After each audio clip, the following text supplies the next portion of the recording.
I want to tell you something that I still haven't fully processed. And I've tried, believe me, I've tried. I've sat with this for months now, gone back through the footage more times than I can count, talked to people who I thought could help me make sense of it, and I'm still not there. I'm still not at a place where I can look back and say, okay, that explains it. Because it doesn't explain it. None of it explains it. But I'm getting ahead of myself. Let me start from the beginning. I moved into my house about 2 years ago. It's a modest place. 3 bedrooms, a small yard out back, the kind of neighborhood where people wave to each other in the morning and mind their own business by night. I bought it because it felt safe. That word, safe, feels almost ironic to me now. About 6 months after moving in, I had a security system installed. Nothing fancy. A doorbell camera out front, one mounted above the garage, and a wide-angle camera pointed at the backyard. I set it all up through an app on my phone. Motion alerts, cloud recording, the whole package. For months, the only things that ever triggered my alerts were raccoons, the occasional stray cat, and one memorable night where a neighbor's dog somehow ended up in my yard at 2 in the morning. I got comfortable, and I think that's the part that bothers me most. I got comfortable. The first alert came on a Tuesday, 3:02 a.m. I was asleep. My phone buzzed on the nightstand, and I picked it up out of habit. I squinted at the notification. Motion detected. Backyard camera. I tapped through to the live feed, half awake. The yard was empty, just the motion sensor light clicking off as I watched. Whatever had triggered it, already gone. I figured it was a raccoon. I put my phone down and went back to sleep. Wednesday night, 3:01 a.m. Same alert, same camera. I checked the live feed again. Empty yard, light fading out. I told myself the sensor was being oversensitive. Maybe a moth, maybe the wind moving a branch. Thursday, 3 a.m. exactly. I barely looked at it this time. I dismissed the notification and went back to sleep without even pulling up the feed. But here's the thing about exact times. Animals don't operate on schedules. Wind doesn't follow a clock. And when the alert came again on Friday, 3 a.m. to the minute, for the 4th night in a row, something in the back of my mind went quiet in a way that made me uneasy. Not scared, not yet, just quiet. I told myself I'd check the recorded footage in the morning. Then I forgot.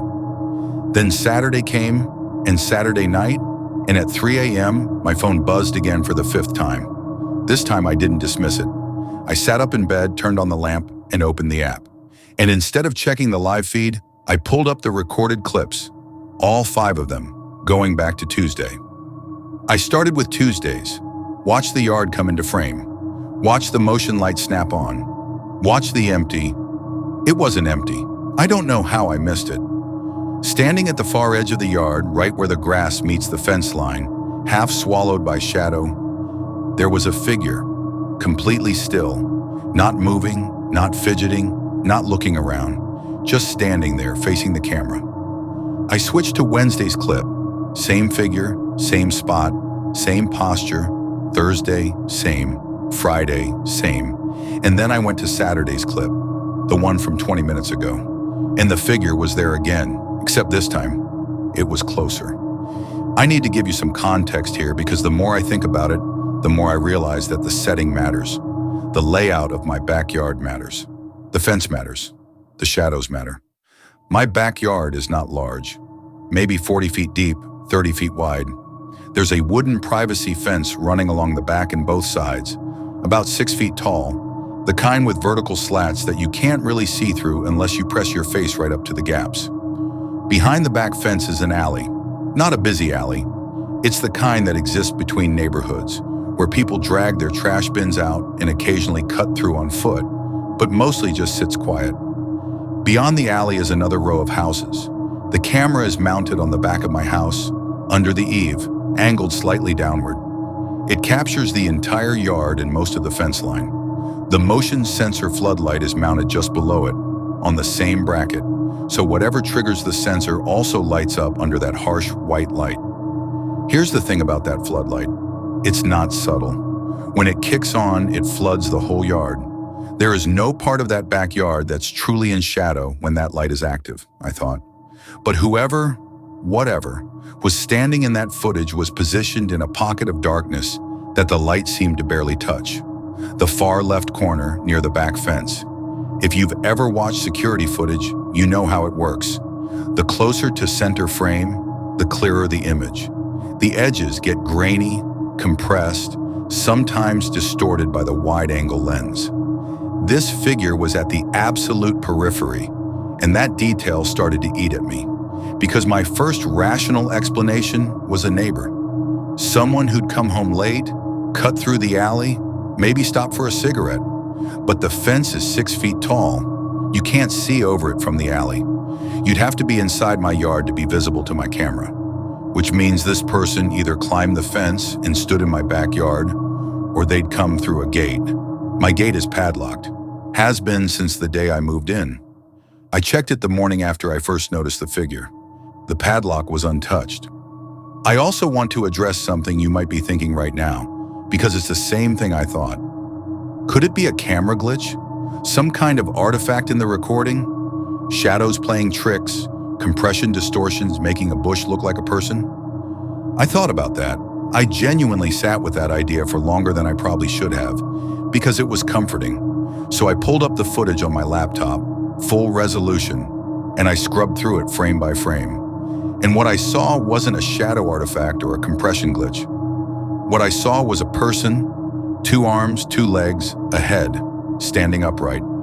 And in the Thursday footage, if you look closely enough, and I looked closely enough, you can see the slight rise and fall of their shoulders as they breathe. It was a person, a real, living, breathing person who was climbing into my backyard every single night at exactly 3 a.m., standing in the corner until the motion light clicked off, and then presumably leaving the same way they came in without triggering the sensor again. I didn't sleep that Saturday night. I lay in bed in the dark, listening to the sounds of my house settling, and I thought about the fact that this person, whoever they were, had been 30 feet from my back door for at least 5 nights, and I had slept through every single one. The first person I called was my brother. It was Sunday morning, still early, and I probably sounded more rattled than I intended to. He's practical, the kind of guy who defaults to the simplest explanation for everything, and that's honestly what I needed in that moment. Someone to slow me down. He came over that afternoon, and I showed him the footage. I watched him watch it, saw the moment his expression changed from slightly skeptical to something harder to read. "How tall is your fence?" was the first thing he said. 6 feet. He nodded slowly. "And the padlock?" "Still on this morning. No sign of it being tampered with." He leaned closer to the laptop screen, squinting at the figure in the corner. Could someone be coming through from the side yard? Maybe a gap in the fence? I'd already checked. No gaps, no loose slats, nothing. The fence was solid. He suggested a few things. Maybe a homeless individual who'd found a quiet spot to rest. Maybe a neighbor with some kind of sleepwalking issue. Maybe, and he said this gently, like he was testing whether I was open to it, maybe I should contact the non-emergency police line and have someone come take a look. I made that call Sunday evening. The officer I spoke to was polite but measured. She told me that without evidence of a break-in, trespassing on private property was a misdemeanor, and that if I had footage, I could file a report. But she also told me honestly that without knowing who the person was, there wasn't much they could do proactively. She suggested I contact them immediately the next time an alert came in, so they could potentially dispatch someone to the area in real time. I thanked her and hung up. That night I barely slept. I'd set my phone on full volume next to my hand, so I'd feel the buzz the moment an alert came in. I lay there watching the clock on my phone move through midnight. Past 1 o'clock, past 2 o'clock. At 2:58 a.m., I sat up and stared at the app. At 3 a.m. exactly, the alert came. I called the non-emergency line immediately. I was already pulling up the live feed as I spoke to the dispatcher, and I watched. I watched the backyard, the floodlight blazing, the camera's eye wide open, and the yard was empty. The figure wasn't there, except the alert had triggered. Something had moved in my backyard. I told the dispatcher I wasn't sure anymore, that maybe it was a false alarm. She was patient with me. said they'd noted on the report. I hung up and I sat there staring at the live feed for another 40 minutes. Nothing moved. At some point, the floodlight clicked off and the yard went dark in that particular way that makes every shadow look like it's breathing. I finally pulled up the recorded clip from 3 a.m. The yard looked empty. The figure wasn't in the corner where they had always been, but when I slowed the footage down and scrubbed through it frame by frame, I found them. Not in the corner, not at the fence line. They were 3 feet from the back door, standing in the center of the yard, directly under the floodlight, looking up at the camera. And in this clip, for the first time, the image was clear enough to see their face. I don't know how to describe what I felt in that moment. It wasn't quite fear. It was something older than fear, something more primal. The feeling of being watched. Not just watched in a general sense, but watched specifically, purposefully, with intent. The face in the footage was a woman's, middle-aged, maybe late 40s or early 50s, with dark hair that hung loose around her shoulders. She was wearing what looked like a dark jacket. No distinguishing features I could make out beyond that. Her expression was neutral, not angry, not distressed, not curious, just absent. Like the lights were off behind her eyes, and she was staring directly into the camera lens. Now here's the thing about security camera footage. The wide-angle lens creates this effect where even if someone is looking in a general direction, they might not appear to be looking directly at the camera. It's a quirk of the optics. I know that. I thought about that. Beat. But this woman's gaze was different. The angle of her head, the orientation of her face, the way she held herself completely still. She was looking at the camera, specifically, deliberately, the way you look at something when you want it to know you can see it. I exported that frame to my phone. I stared at it for probably an hour. I didn't recognize her. I couldn't place her face. I'd lived in this neighborhood for over a year at that point, and I knew most of my immediate neighbors at least well enough to recognize them on sight. This woman wasn't one of them. I made a decision that night that I now question. Instead of calling the police, instead of calling my brother, I decided to go door to door the next morning with a screenshot of her face and ask if anyone knew who she was. I know. Looking back, that wasn't the move. But there's something about sleep deprivation and shock that strips away your better judgment. And at 5 in the morning after a second sleepless night, I had convinced myself that there was a logical explanation. Maybe a neighbor who was confused. Maybe someone with a medical condition. Maybe someone who had history with the previous owner of the house and didn't know it had changed hands. I needed there to be a normal explanation. So the next morning I printed out that frame on my home printer, cut it down to a headshot, and I knocked on doors. Most of my neighbors weren't home, or if they were, they didn't answer. A few came to the door. I explained briefly that I'd had some trespassing in my backyard, and I was trying to identify the person. I showed them the photo. The first 3 didn't recognize her. The 4th neighbor was the man 2 doors down, an older gentleman, probably in his 70s, who'd lived on the street since long before my house was built. He opened the door, I showed him the photo, and I watched the color leave his face. He didn't say anything for a long moment. He just looked at the photo. Then he looked up at me and said, "Where did you get this?" And the way he said it, the way his voice had gone flat and careful, made my stomach drop. I told him about the camera, about the alerts, about the footage. He was quiet again. Then he said, "That woman has been dead for 11 years. I want to be clear about something. I'm a rational person. I don't believe in ghosts. I didn't believe in ghosts before any of this happened. I was raised by practical people. I've had a practical education, and my default response to anything unexplained has always been, I haven't found the explanation yet, rather than, therefore, something supernatural. So when the man 2 doors down told me that the woman in my security footage had been dead for 11 years, I didn't accept that at face value. I pushed back, politely but firmly. I asked him how he was sure it was the same person. He said he'd known her for 20 years before she passed. He'd watched her children grow up on that street. He said he would recognize her face in a photograph from a mile away. I asked if perhaps it was a relative, a daughter maybe, who resembled her closely enough to be mistaken for her. He considered this.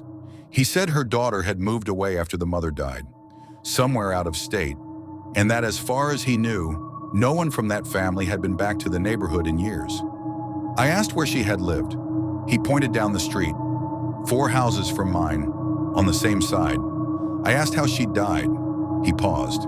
He said it was a health issue, sudden. She'd been found at home. He didn't go into detail and I didn't push. I asked if the house had changed owners since then. He said yes, multiple times. The current owners, he thought, had bought it only 18 months ago. Around the same time I moved in, actually.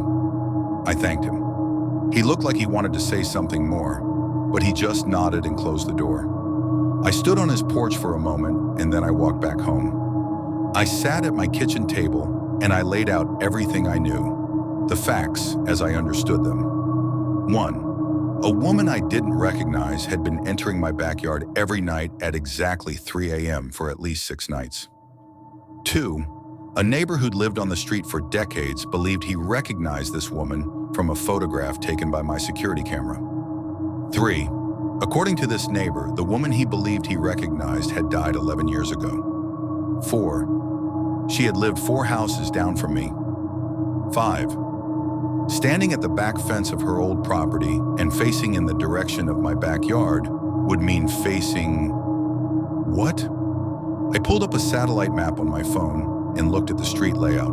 My backyard backed up to the alley. Her old house's backyard also backed up to the same alley, a few lots down. If you extended a line from her position, through my fence, across the alley, pause, it would point almost directly at the back of the house where she lived. Was she looking at her old house? Was that what she was doing? Standing in the one spot where she could see it? And what did that mean if she was? Because either my neighbor was wrong, either this was a living woman who bore a striking resemblance to someone who died, and there was some other explanation, or my neighbor was right. I kept returning to the footage of her face, that neutral, empty expression. Those eyes pointed directly at the lens. She hadn't been looking at her old house. She'd been looking at me.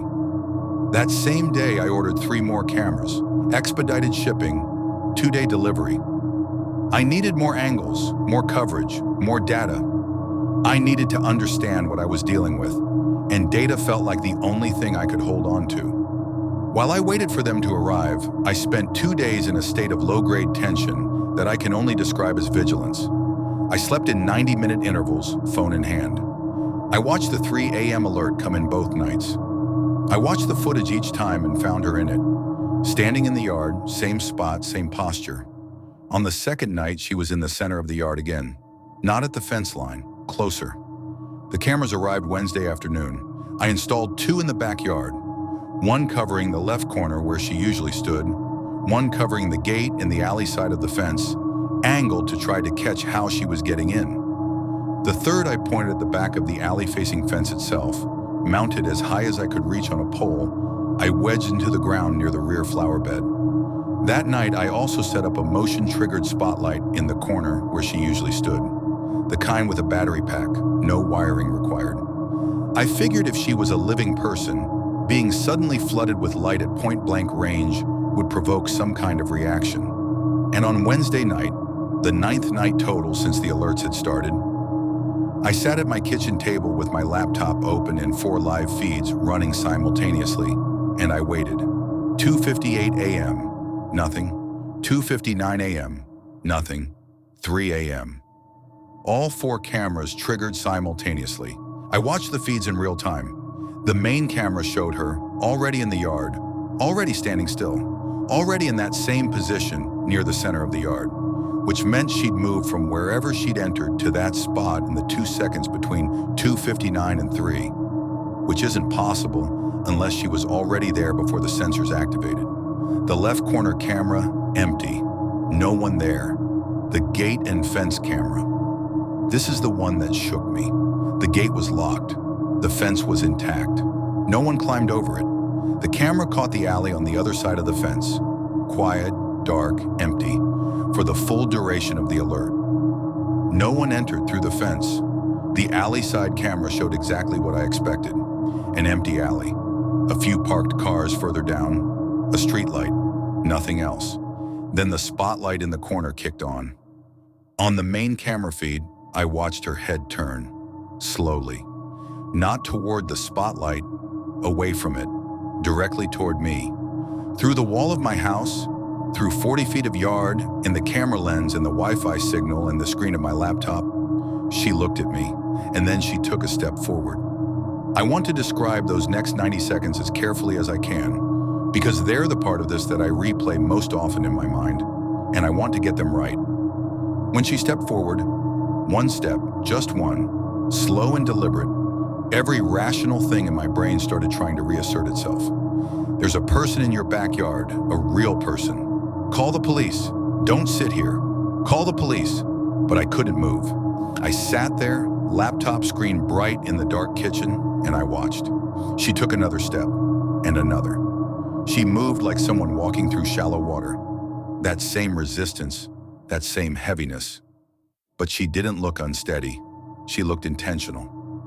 Each step placed carefully, arms at her sides, head tilted slightly upward toward the camera. She stopped about 12 feet from the back door. My back door has a glass panel in it. 9 small panes in a grid, about 18 inches square total. I'd never thought much about that glass panel before. I thought about it now, because if she kept walking, she would be able to see through that glass panel into my kitchen, into the room where I was sitting. But she didn't keep walking. She stopped at 12 feet and stood there.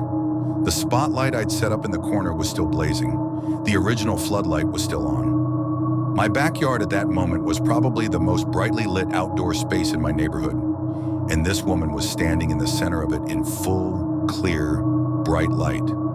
And here's what I saw, and I need you to understand that I've watched this footage dozens of times now. And I know what I saw. Her shadow was wrong. The floodlight was behind her and to the right. The spotlight was to her left. Basic geometry tells you that with 2 light sources at those angles, she should have cast 2 shadows. One stretching forward left, one stretching forward right. She cast one shadow, and it didn't point away from either light source. It pointed directly toward the camera. I know there are explanations for unusual shadow behavior. I know about light diffusion and surface reflection and lens distortion. I've read about all of it since then. I've consulted people who know more about optics and camera technology than I ever will. And every single one of them has told me the same thing. They can't explain it. At 3:14 a.m., she turned around and walked back toward the fence. She reached it, and I've watched this 17 times now. She didn't climb it. She didn't go around the side. She didn't go through the gate. She walked to the fence, and then she wasn't there anymore. Frame by frame, she's there, she's there, she's there, she's gone. No blur, no cut in the footage, no camera dropout. She was there, and then she wasn't.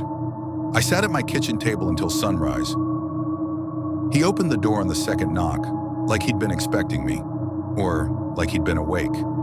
I told him what I'd seen on the cameras the night before. The stepping forward, the shadow, the disappearance. His expression didn't change much.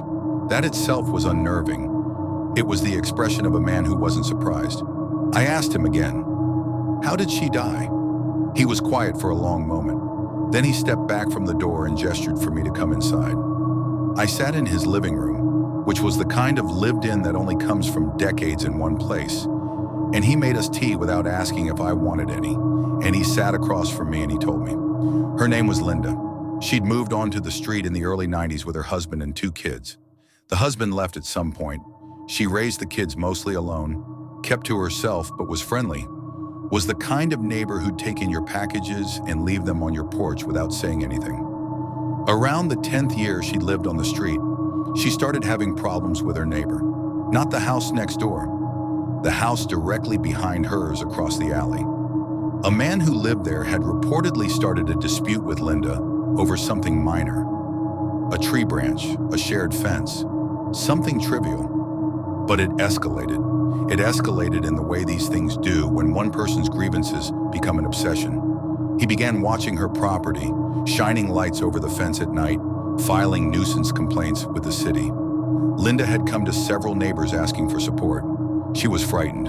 She'd put up her own security camera, actually, pointed at her back fence to document the harassment. One night, A November night, the neighbor said. Linda called the police to report that the man was shining a light into her backyard from over the fence. The police came. They spoke with both parties. No charges were filed. 2 nights later, Linda was found dead in her home by her daughter. The medical examiner ruled it cardiac arrest. She was 53. The man across the alley, the harasser, moved away within the year. I asked the question I'd been building toward.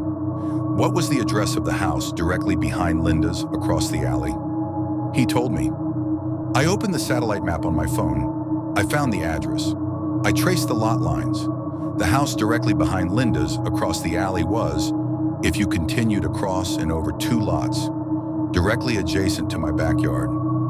The spot where Linda stood every night in the corner of my yard near the back fence. If you drew a line from that spot through my fence, across the alley and continued straight, it would pass over the back fence of her old property and point directly at the house where the man who had terrorized her used to live. She wasn't looking at the camera. She wasn't looking at me. She was looking at that house. And somehow, after 11 years, she was still looking. Every night up to this point had followed the same rhythm. Alert at 3 a.m. Figure in the yard, standing, watching, retreating. The same choreography, repeated with only the distance varying. Closer each night, but always the same basic pattern. On Thursday night, the pattern changed. The alert came at 3 a.m. as always. I was at my laptop, all 4 feeds open. I was ready. I'd been ready for hours, but she wasn't in the yard. I scanned all 4 feeds. Backyard, corner, gate, alley, nothing. Motion triggered, but nothing visible. I spent 5 minutes switching between feeds, thinking she must be in a blind spot, some angle I hadn't covered. Then my front doorbell camera triggered. I haven't talked about the front camera much because nothing had ever happened out front. It was the most boring of the cameras. Just the porch, the short walkway, the quiet street. I almost never checked it. I checked it now. She was standing on my front porch, not near the porch, not on the walkway. On the porch itself, 2 feet from my front door, facing it. Her back was to the camera. I could see her dark jacket, her loose hair. I remember the sound I made when I saw that. I don't have a word for it. Something involuntary, something from the part of the brain that sits below language. She stood there for 2 minutes and 40 seconds, just standing, facing the door, not knocking, not moving, just there, in a way that felt like waiting, and then she turned, slowly, like everything she did. She turned and she faced the camera, the same face, the same empty expression, the same eyes, and she raised her hand. It was a small gesture, almost casual, like someone flagging down a cab or acknowledging a neighbor across the street. She raised her right hand to about shoulder height and held it there for 4 seconds. And then she was gone. Same as always.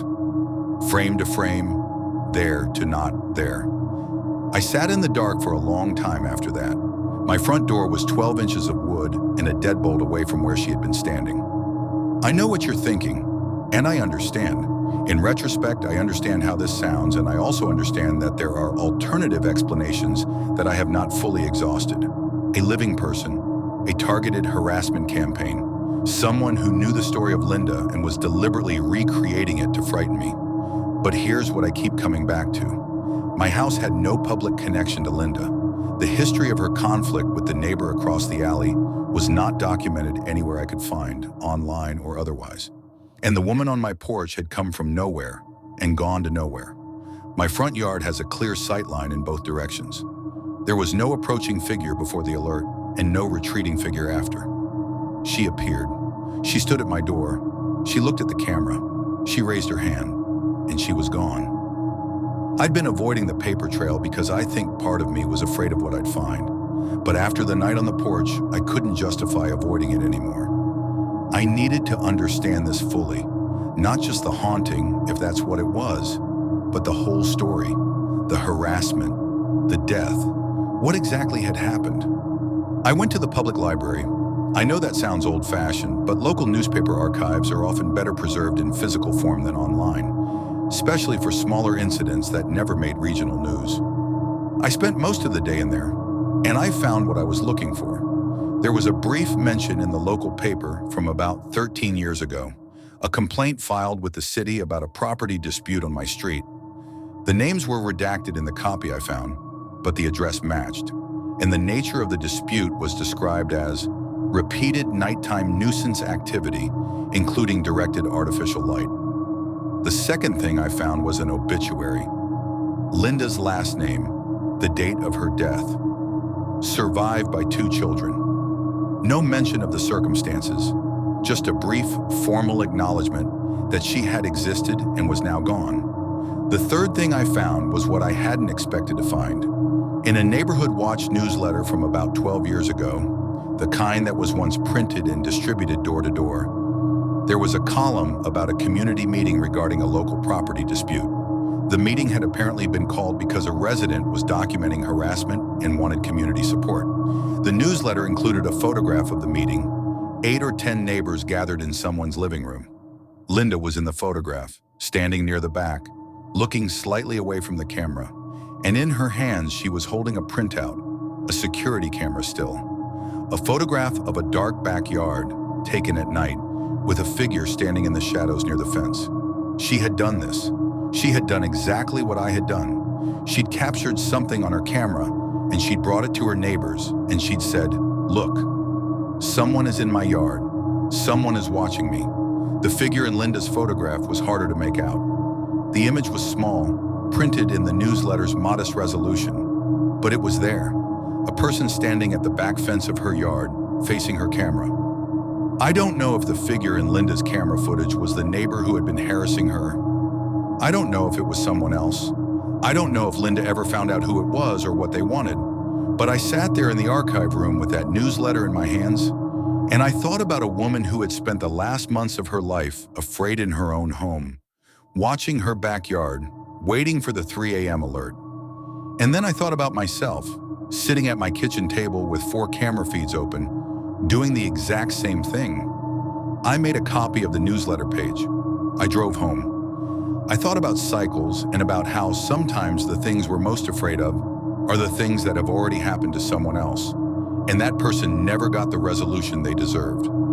I don't know what I was hoping for. Some kind of confrontation maybe, or confirmation, or just something different than what had been happening. Some shift in the pattern that would either explain everything or break it. I was at my laptop at 2:50 a.m., all feeds running, a cup of coffee I wasn't really drinking in my hand. My house was quiet. The street outside was quiet. The neighborhood does that thing at 3 a.m., where everything human seems to step back and something else takes its place. Not menacing exactly, just different. Older. At 2:59 a.m., I noticed something. On the alley camera, the one pointed through the fence toward the back alley, there was movement. Not on my property. In the alley itself, about 30 feet from my fence, a figure walking slowly down the center of the alley. For a moment, my rational brain grabbed at this like a lifeline. There she is, walking down the alley, going to climb the fence. It's a real person. It's just a real person. Except she wasn't walking toward my yard. She was walking along the alley, parallel to my fence, heading in the direction of the house 4 lots down. Linda's old house. And then she stopped. At 3 a.m. exactly, the backyard cameras triggered. I looked at the backyard feed. She was there, in the center of the yard. I looked at the alley camera. She was still there too, still standing behind Linda's old property. Both cameras showed her simultaneously, in 2 different locations, 40 feet apart. I've tried to explain this away so many times.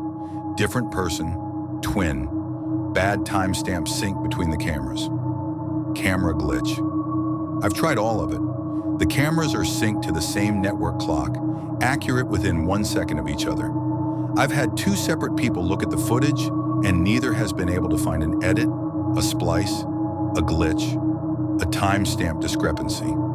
The footage is clean. She was in 2 places at once. The figure in my backyard, over the course of the next 8 minutes, walked to my back door, all the way.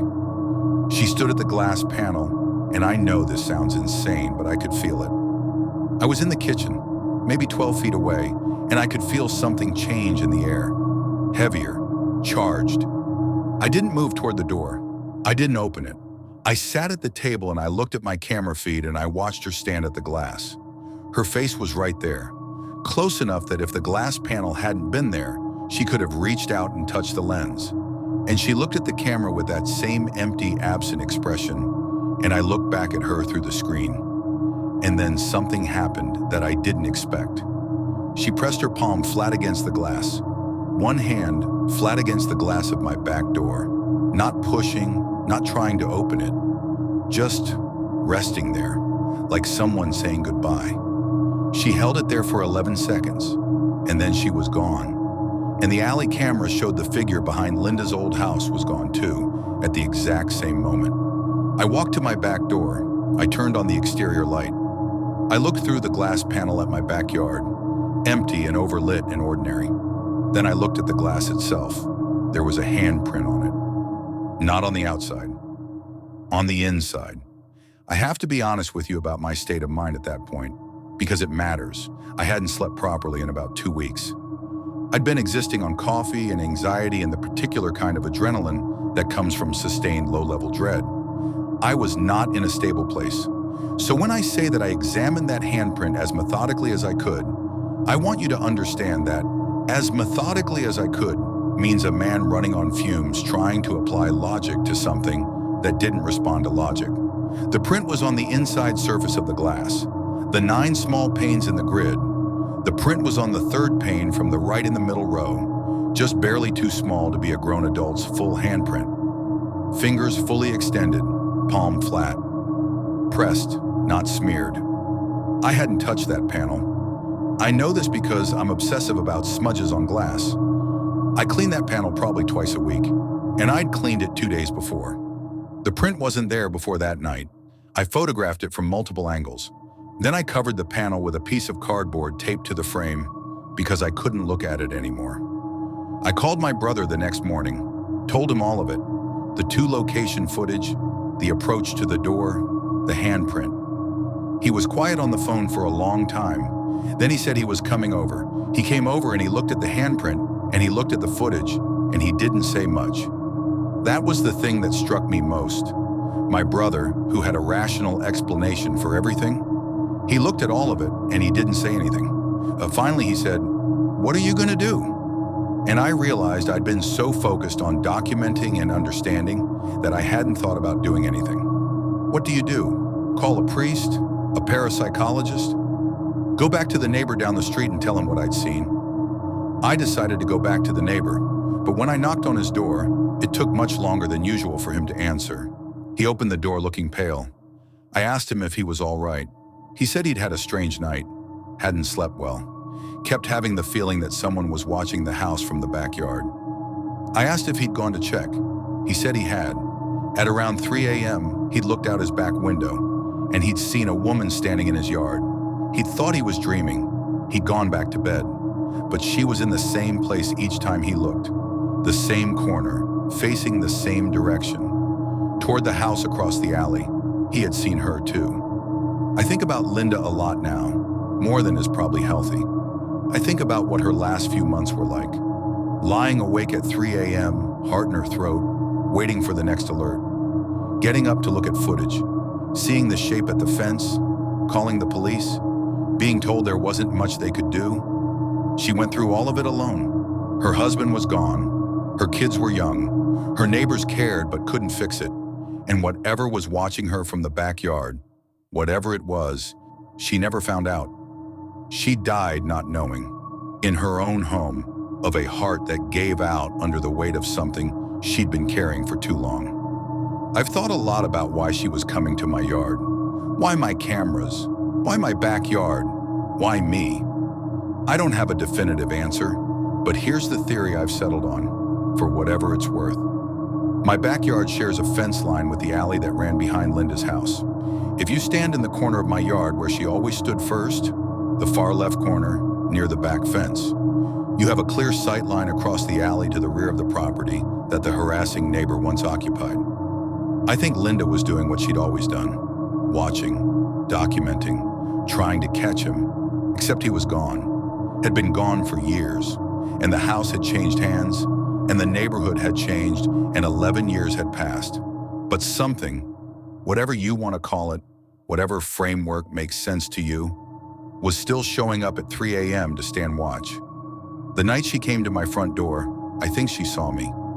Not me specifically, maybe, but the camera, the act of watching, and something in whatever she was recognized that I was doing what she had done, that I was sitting in my kitchen at 3 in the morning, sleepless and frightened, watching my screens. The wave, the raised hand, I think it was acknowledgement. I think she was saying, I see you, and the handprint on the inside of the glass. The inside surface. I've struggled with this one most of all. The only explanation that doesn't require me to believe in something is that somehow, in my exhausted state, I pressed my own hand to the glass without registering it. The problem with this explanation is that the handprint is smaller than mine. I've held my hand up to the photograph I took. The fingers are shorter. The palm is narrower.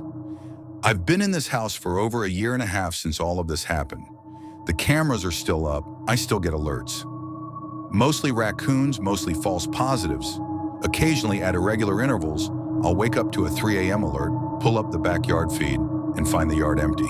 Just the motion light fading out over clean, ordinary grass. And on those nights, I don't feel frightened. I feel like I'm being checked on. I said I'd been in the house for over 1.5 years since the initial incidents. What I haven't mentioned is that there was one final recording, one last piece of footage that came about 8 months after everything I've described, and it's the one I find hardest to talk about. It was a night in late autumn, cold still, the kind of night that makes every noise feel further away than it should be. I'd largely settled back into my routine by that point. The hypersensitivity of those first weeks had dulled into something more like passive awareness. I still watch the alerts. I just didn't dread them the way I had. The alert came at 3 a.m. I checked it from bed, half asleep, same as I used to in those early days before I knew what was there. I looked at the backyard feed. She was there, in the center of the yard, closer to the house than she'd stood in the early nights, but not as close as she'd come in those final weeks. Midpoint, equidistant between the door and the fence, but she wasn't alone. Beside her, to her left, slightly behind her, there was a second figure, smaller, the shape of a child, maybe 8 or 10 years old, standing very still in the way children sometimes do when they're following an adult's lead. I sat up in bed. I looked at the feed for a long time. The child's face wasn't visible. The angle was wrong, the distance too great. But the posture, the stillness, the attention, the way they both just stood there in the yard together, it didn't feel threatening. I know that sounds strange to say about two figures who had appeared in my backyard in the middle of the night without explanation, but it didn't feel threatening. It felt like something ending. They stood there for 4 minutes and 22 seconds. Then Linda, the larger figure, turned and walked back toward the fence, and the smaller figure went with her, staying just behind her left shoulder. They reached the fence. They were gone. I watched the clip 4 more times before I could sleep, and I thought about Linda's children. Grown now, somewhere out of state, not knowing what their mother had been through in that house, or what had been visiting my yard in the years since. I thought about the obituary, survived by 2 children, and about the photograph in the newsletter, and about a woman who had been afraid and had never gotten the answer she deserved. I don't know who the smaller figure was. I've made my peace with not knowing. What I do know is that I haven't had an unexplained alert since that night. Whatever Linda was looking for, or watching, or waiting on, it seems to be finished now. I've gone back and forth about whether to share this. For a long time, I didn't tell anyone outside of my brother and the neighbor down the street. I wrote parts of it down, started over, deleted it. I've questioned my own memory, my own perception, my own sanity during those weeks. But here's where I keep landing. Whether or not you believe in what I've described, and I understand if you don't, I would have had trouble believing it myself. The story underneath is real. A woman named Linda lived in a house 4 doors down. She was harassed in her own home. She documented it. She asked for help. She died frightened alone in her house of a cardiac event at 53. The harassment was real. The fear was real. The watching was real. The way we treat people who tell us they're being watched, they're being frightened, they're not safe in their own homes. That's real too. The polite dismissal, the measured response, the suggestion to document it, file a report, wait and see. Linda got all of that, and it wasn't enough. I don't know what was in my yard. I have recordings that I can't explain, and a handprint on the inside of my door that I can't account for. I have a neighbor who saw her too, unprompted, without me saying a word about what to look for. I have the testimony of an old man who recognized a dead woman in a security camera screenshot and went pale in his doorway. Maybe there's an explanation for all of it that I haven't found. Maybe I never will. But the thing that doesn't leave me, the thing that stays, is simpler than any of that. It's Linda. The story of Linda. A woman who sat up at 3 a.m. watching her cameras, frightened and unseen, and no one did enough. Whatever she was looking for in my yard, I hope she found it. Whatever watched and waited and pressed a hand against my glass in the dark, I hope it's at rest now. I still live in the house. The cameras are still up. Most nights, nothing happens. Most nights, the yard is just a yard, and the fence is just a fence, and the alley is just an alley. But occasionally, when the nights get cold and still, and the air takes on that particular weight, I wake up before the alert. I wake up at 2:58 a.m., and I lie in bed and I wait. And sometimes the alert comes, and I check the feed, and the yard is empty. And sometimes it doesn't come at all. And I'm not sure which one I find more unsettling. If you've been dealing with something similar, something in your house or your yard or your cameras that you can't explain, trust your instincts, document everything, and don't do what I almost did, which was dismiss the first 5 nights because I was comfortable. Sometimes the thing standing in the dark isn't there to hurt you. Sometimes it's just there, watching, waiting, looking for something it never got to find. And sometimes if you sit still long enough and let it know you see it back, sometimes that's enough. Stay safe. Check your cameras. And if you ever get an alert at exactly 3 a.m., 4 nights in a row, from the same camera at the same spot, don't wait for the 5th night to look.